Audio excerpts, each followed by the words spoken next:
सक्षम नारी सशक्तिकरण समिति द्वारा सहयोग विकास समिति के सहयोग से इंदिरा नगर लखनऊ के हरिहर मैरिज पैलेस सेक्टर 12 में सम्मान समारोह आयोजित किया गया।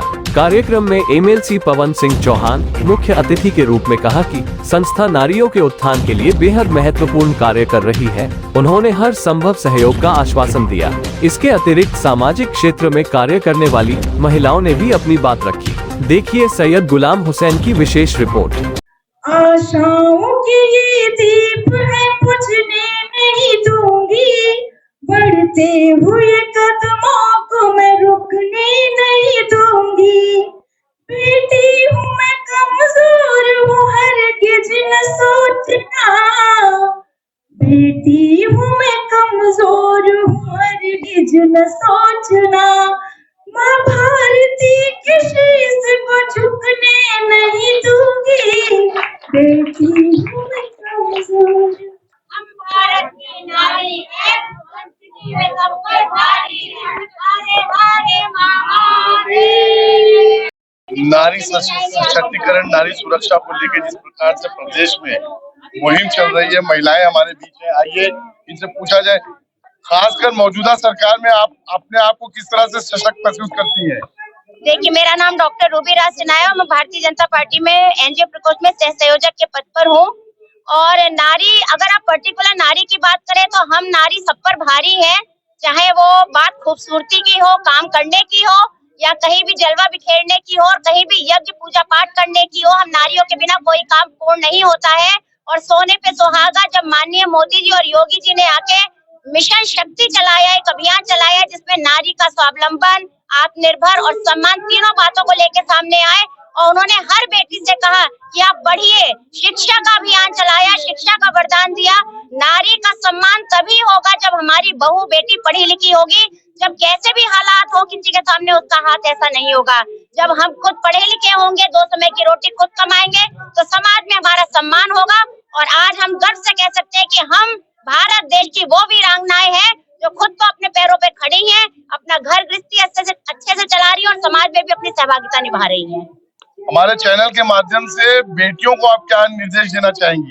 आप तो सशक्त हैं, जो निर्भीक अपने आप को असहाय महसूस करें, उनको आप क्या बोलना चाहेंगे? आवाज प्लस जो है, जो कि जन जागरूकता का काम कर रहा है, मैं आपको भी बधाई देना चाहूंगी, क्योंकि आप लोग फ्री में जो सेवाएं दे रहे हैं, जन जागरूक कर रहे हैं। मैं यही कहना चाहूंगी कि एक तो बेटियों का भेदभाव घर से होता है। बेटी हो तो तुम चुप बैठो, बेटा हो तो तुम ये करो। घर से भेदभाव करना बंद करिए, बेटी को जरूर पढ़ाइए। अगर बेटा एक कुल का चिराग है तो 2-2 कुलों को रोशन करती है बेटियां।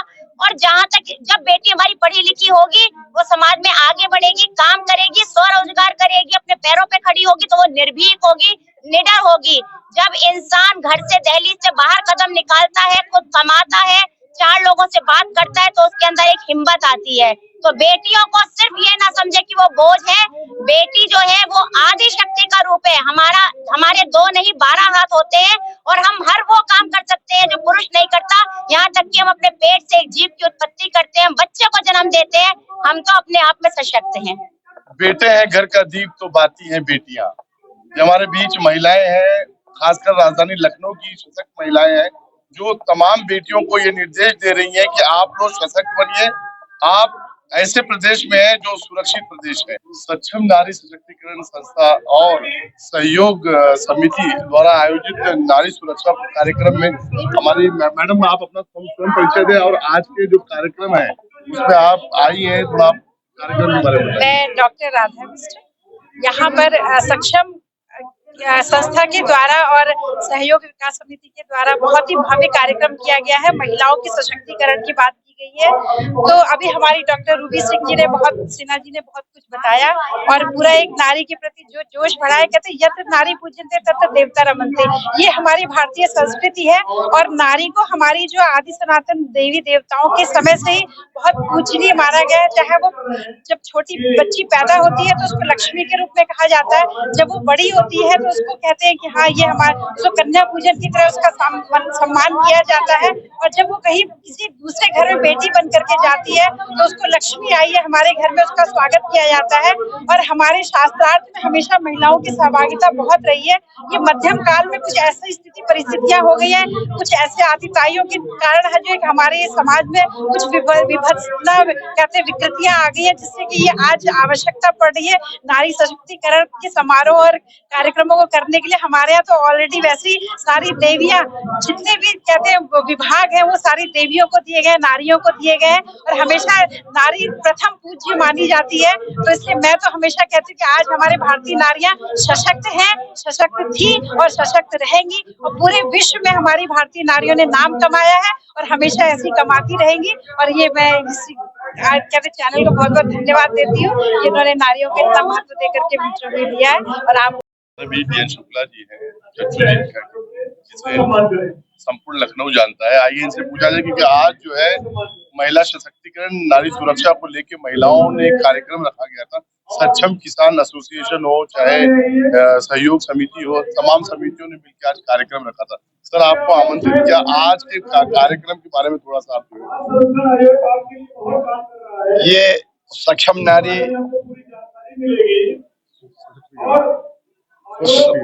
सक्षम नारी सशक्तिकरण है। ये संस्था ने जो है हमको अपना संरक्षक बनाए रखा है। ये कोई न कोई प्रोग्राम जब ये किया करते हैं तब हमको इसमें, इस आयोजन में हमेशा बुलाते हैं। ये इन्होंने करीब 40 कई स्टेट की महिलाओं का बहुत बड़ा संवर्ग बनाया, जिसमें से लाखों महिलाएं जो है इसकी सदस्य हैं। आने वाले समय में ये ऐसे कार्यक्रम कर रहे हैं, आने वाले समय में ये और सशक्त होगा और इसका बड़ा सा बड़ा आयोजन जो है इंदिरा गांधी प्रतिष्ठान या और किसी भी जगह इससे बड़ा, क्योंकि ये देश लेवल का जो कार्यक्रम होगा, ये जिसमें लाखों महिलाएं होंगी, हर स्टेट से होगी, हर प्रदेश से होगी, ये बहुत अच्छा प्रोग्राम होगा। इसका देश में मैसेज अलग जाएगा। इससे जो समाज में नारियों की स्थिति है, उनकी समस्याओं का निराकरण है, उनकी समस्याओं से संदर्भित जो मामले हैं जिनका ये सही रूप से अभिव्यक्त नहीं कर सकती, ऐसे मंचों पर इनको जो समायोजित करके, ऐसे मंचों पर इनको निखार करके देश की इनकी समस्याएं और देश से संबंधित जो समस्याएं, क्योंकि ये देश की आधी आबादी है, इस आबादी को कोई इग्नोर नहीं कर सकता। जो इग्नोर करेगा वो उसके साथ ये समाज नहीं रहेगा। सर, आप एक वरिष्ठ समाज सेवी हैं, क्या आन पड़ी की महिलाओं को आज जो है संगठित और सशक्त बनाने की आवश्यकता पड़ रही है हमारे देश में? महिलाएं तो हमेशा सशक्त ही है समाज से, लेकिन ये संगठित नहीं है, क्योंकि जो है कलयुग में संघे शक्ति कलयुग है। अगर संगठन में शक्ति है, लोगों में शक्ति है, तो अपनी बातें ये मंच पर जो है व्यक्त रूप से कह सकती। अगर ऐसी स्थिति है तो जहां पर ये महिलाओं को तो समानता तो हमेशा से मिलती रहे, सम्मान तो हमेशा मिला है, लेकिन इनकी महानता इग्नोर तब किया गया है कि ये चूंकि संगठित नहीं है, इसलिए इनके संगठन न होने की वजह से कुछ इनको समस्याएं और परेशानियों का सामना करना पड़ता है। इसलिए इनमें जागृति आई है देश के प्रति, समाज के प्रति और अपने परिवार के प्रति। और जो राजनीतिक पार्टियां जो है इनके अनुरूप अपना काम करेंगे, ये उसी के अनुरूप काम करेंगे, वरना ये काम भी लगाएंगे और काम भी बनाएंगे। राज्य सरकार हो चाहे केंद्र सरकार हो, दोनों सरकारें नारी सशक्तिकरण, नारी सुरक्षा के ऊपर कार्य कर रही है। चाहे मोदी जी हो, चाहे प्रदेश में योगी जी हो, सभी लोग नारी को सशक्त बनाने में लगे हुए। आप सरकार की इस भूमिका को कहाँ देखते हैं? ये कहीं न कहीं किसी न किसी बात से संबंध है।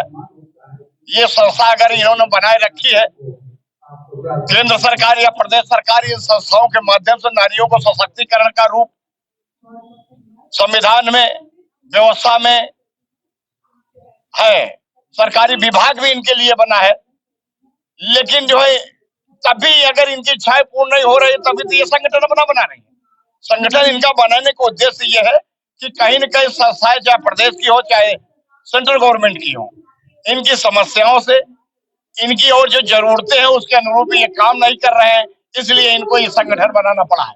इस संगठन के माध्यम से ये एक बड़े मंच पर अपना विचार रखेंगी और विचार रखने के बाद प्रदेश सरकार और देश सरकार इनके ऊपर ध्यान दे और इनकी समस्याओं के संदर्भ में गंभीर रूप से विचार करे, ये विचार नहीं करेगी तो फिर ये महिला संवर्ग विचार करेगी।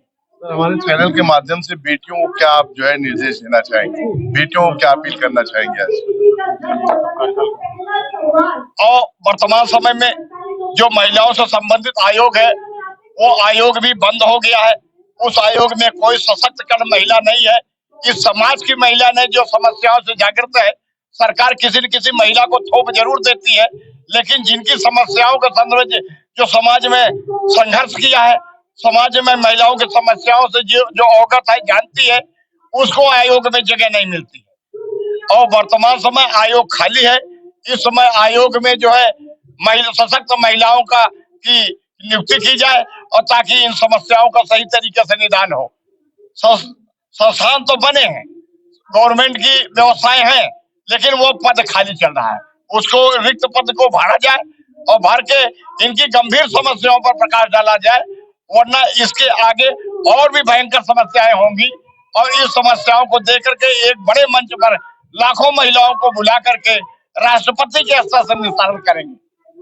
बेटियों को क्या मैसेज देना चाहेंगे हमारे चैनल के माध्यम से, खासकर भारत की बेटियों को? बेटियों को हम आपके चैनल के माध्यम से बेटियों को ये आगाह करना चाहते हैं कि समाज में समस्याएं बहुत है। आप पढ़ाई करिए, परिवार के प्रति, समाज के प्रति जागृत रहिए। समाज में तमाम दरिंदे घूम रहे हैं, जिनकी वजह से समाज में महिलाओं को, बच्चियों को परेशानी ज्यादा हो रही है।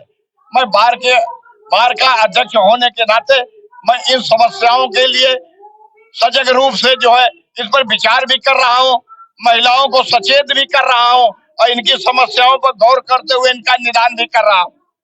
इसलिए ये समय की परिस्थितियों को देखते हुए परिवार का एक एक सदस्य गंभीर हो जाए, बच्चियों के साथ किसी प्रकार का अनादर न हो, इनको पढ़ा लिखा के समाज में मुख्य धारा को जोड़ते हुए इनको आगे बढ़ाया जाए। धन्यवाद।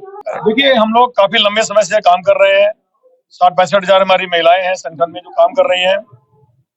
जनपद स्तर पे हम लोग कार्यक्रम करते रहते हैं। तो हमारे संगठन को एक नई ऊर्जा देने के लिए और हमारी ताकत जो है, हम अपनी महिला शक्ति की ताकत को समाज के सामने लाने के लिए काफी दिनों से प्रयास कर रहे थे। एक बड़ा कार्यक्रम हम लोग इंदिरा गांधी प्रतिष्ठान में करना चाहते थे, लेकिन उसमें डिले हो रहा था। माननीय राजनाथ सिंह जी की अध्यक्षता में हम कार्यक्रम करना चाहते हैं, उनकी अनुमति भी मिल चुकी है, लेकिन किन्हीं कारणोंवश कार्यक्रम नहीं हो पा रहा है सरकारी तंत्र की व्यस्तता की वजह से।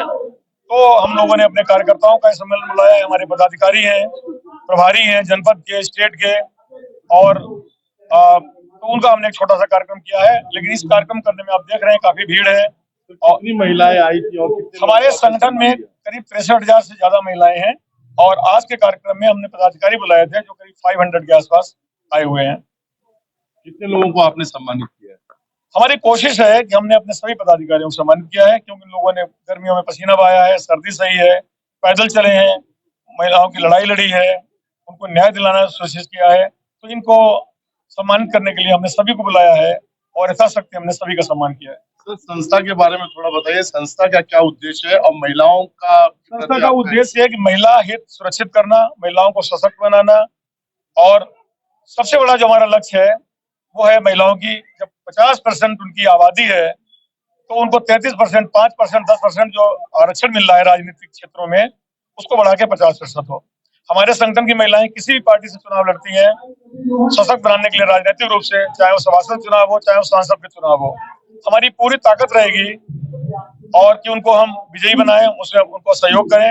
अगर कहीं पे महिला प्रत्याशी चुनाव लड़ रही है, किसी भी पार्टी की हो, अगर वहाँ पे पुरुष प्रत्याशी है, बाकी एकमात्र महिला प्रत्याशी है किसी भी पार्टी से, तो हम उसको समर्थन देंगे और महिला जीत करके आए। एकमात्र लक्ष्य है महिला सशक्तिकरण, कोई दूसरा लक्ष्य नहीं है, कोई दूसरा ध्येय नहीं है। और इसलिए पहले तो हमारी संगठन की महिलाएं चुनाव लड़ती हैं, उनको राजनीतिक सशक्तिकरण, उनके हाथ में अधिकार जाए, उनको अधिकार मिले, वो न्याय कर सके, ये हमारी कोशिश है। अगर वो नहीं हो पाती है तो उन महिलाओं को विजयी बनाएं जो हमारे संगठन के लिए काम करें, जो महिला सशक्तिकरण के हमारे लक्ष्य में हमारा सहयोग करेंगे। हम उन सबके साथ में हैं। सर, अन्य विभागों से भी आपने जो महिलाएं अच्छा कर रही है उनको भी आपने आमंत्रित? समाज के किसी वर्ग से कोई भी महिला हो, अगर अच्छा काम कर रही है, हमारे लिए पूजनीय है, वंदनीय है, सराहनीय है, आदरणीय है। हमारी जितनी माताएं, बहनें, बेटियां हैं, वो हम सबको साथ में लेकर चल रहे हैं। हमारे यहाँ कोई धर्म, जाति, लिंग, धर्म जाति का कोई भेद नहीं है, बड़े छोटे का कोई भेद नहीं। आप देख रहे हैं हमारे में पद्मश्री भी बैठे हुए हैं और हमारे में एक खाना बनाने वाली गृहिणी भी बैठी हुई है।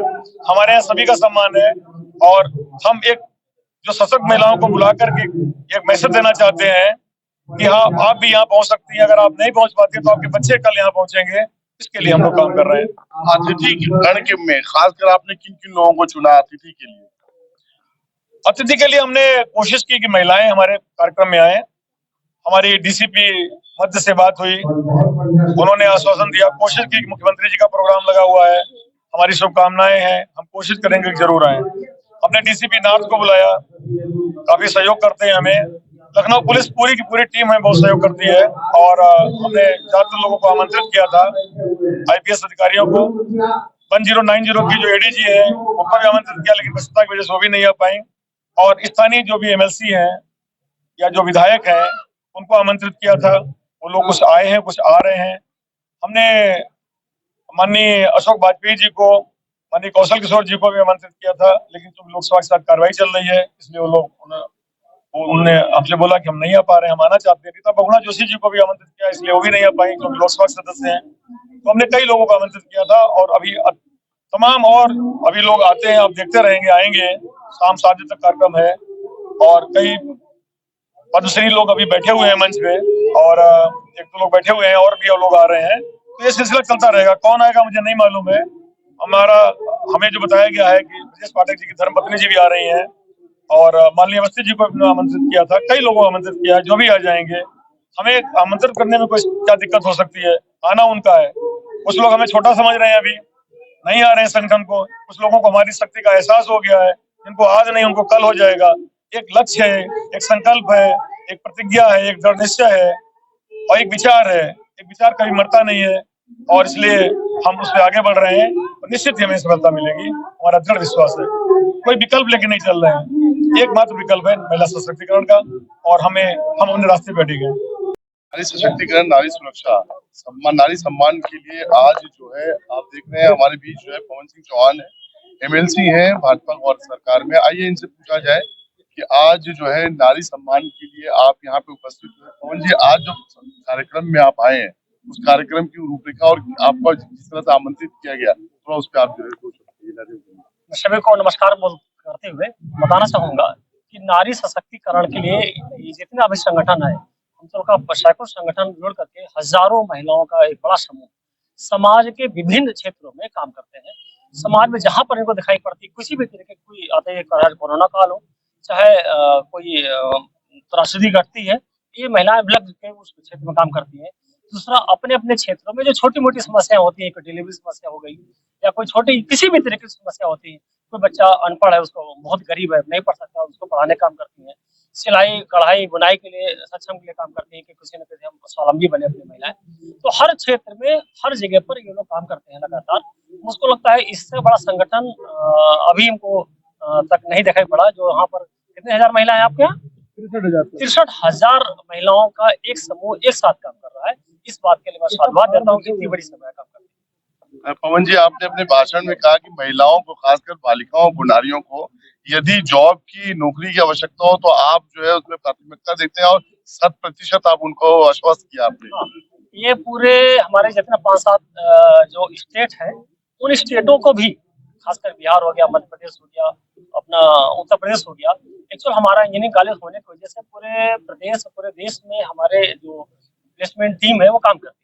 तो हर क्षेत्र में जॉब दिलाने, खासकर महिलाओं को और बच्चियों को जॉब दिलाने के काम करता हूँ। जो बच्चियां अपने पैरों पर खड़ी हो जाएंगी, वो समाज के लिए अपना भी कुल उतारती हैं और अगले का भी कुल उतारती हैं। एक महिला का मतलब होता है कि वो दोनों कुल को उतारने का एक बड़ा काम करती है। पुरुष पढ़ता तो अकेले पढ़ता, महिला पढ़ेगी तो अपने बच्चों को पढ़ाएगी, अपने परिवार को पढ़ाएगी, अपने ससुराल पक्ष भी और मायका पक्ष, दोनों पक्ष वो अपना काम करती है। तो मुझको लगता है कि अगर वो सक्षम होगी तभी वो शिक्षा के प्रति, संस्कार के प्रति, संस्कृति के प्रति वो जागरूक होकर अच्छा काम कर सकती है। सर, राज्य में आपकी सरकार है, नारी सुरक्षा के लिए क्या क्या पहल है? अभी आपने देखा होगा कि नारी सशक्तिकरण के हर क्षेत्र में काम करती है। आज हमारी महिला किसी भी टाइम पर कहीं पर भी बेरोक आ जा सकती है और उसके अंदर डर नहीं रहता कि हमारा के रास्ते में कोई छेड़खानी करेगा या हमारा कोई शोषण कर सकता है। तो खास करके नारियों के लिए जो सरकार ये दम जो बनी भी है, ये नारियों के दम पर बनी। कहीं ना कहीं हमारी महिला और हमारी जो बच्चियां हैं और उनके दम पर, क्योंकि वो अपनी सुरक्षित महसूस कर रही हैं। और जहां पर नारी सुरक्षित है, इतने में उनके विचार जो आते हैं बड़े पवित्र विचार आते हैं। जब वो डर से बाहर निकलती है तभी ये स्वच्छंद विचार आते हैं। जो स्वच्छंद विचार ही उनका जो आहार विहार होता है उसकी वजह से बड़ा अच्छा काम करती है। और मुझको लगता है कि नारी आज पूरे प्रदेश में संरक्षित, सुरक्षित और सक्षम अपने आप को महसूस करती हुई नारी सक्षम जो ये जो काम करती है उसी तरीके से काम करती है। धन्यवाद। ये हमारे बीच जो पवन सिंह चौहान थे, जो बड़ी बेबाकी से अपना पक्ष रखते थे और बता रहे थे नारी सुरक्षा को लेकर राज्य सरकार भी और केंद्र सरकार दोनों सरकारें जो है काम कर रही है। मैं सैयद गुलाम हुसैन, संजीव श्रीवास्तव के साथ लखनऊ से आवाज प्लस।